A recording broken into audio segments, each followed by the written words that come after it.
Do you know how the annual viral disasters are born? Inside the crown of the Statue of Liberty, there is a secret meeting held every year. The theme of this meeting is to fabricate a new round of false crises, making citizens panic and huddle in dim rooms staring at their TVs. This year, they decided to release a truly deadly virus, one just developed by overseas laboratories, and chose house cats as the transmission route, because cats are everywhere. Subsequently, all media outlets reported the news. A terrifying house cat flu was spreading nationwide. The Disease Fabrication Center released a model of the disease's spread, and officials warned everyone to stay away from cats. In a panic, Homer moved all items in his house that had been touched by cats into the yard, planning to burn them all. But Marge reminded Homer that a vaccine was already available. Springfield Hospital was packed with people orderly waiting in line to get vaccinated. Suddenly, Mr. Burns drove through the crowd. As the town's richest man, he forcibly took dozens of vaccine doses. At home, his private doctor administered the vaccine to Burns, and stated that he had at least a dozen diseases, giving him only a few weeks to live. With his impending death, Burns hosted a dinner party, and all the town's residents attended. People suspected it might be another one of Burns' schemes. Just then, Burns appeared and told everyone he was dying.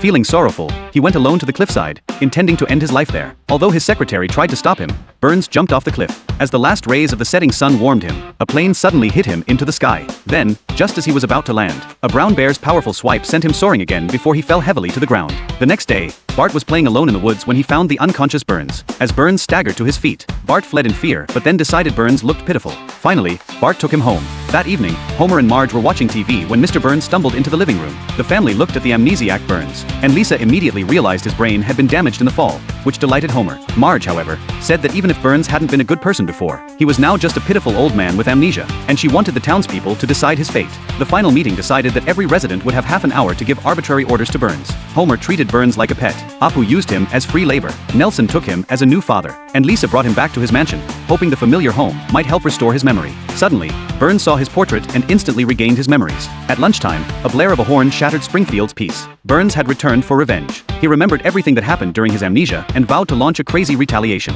He planned to enclose Springfield under a glass dome, but in the end, he gave up. As the plane landed, Marge reminded Burns that he had been diagnosed with only weeks to live, but he had already survived beyond 6 weeks. Perhaps helping others during his amnesia had cured his illnesses, she suggested. He took out a candy and gave it to Ralph, but suddenly severe pain overwhelmed him, until he snatched the candy back, and all his injuries instantly healed. He realized it wasn't kindness that kept him alive but anger. To never lose his objects of anger, he chose to spare the townspeople.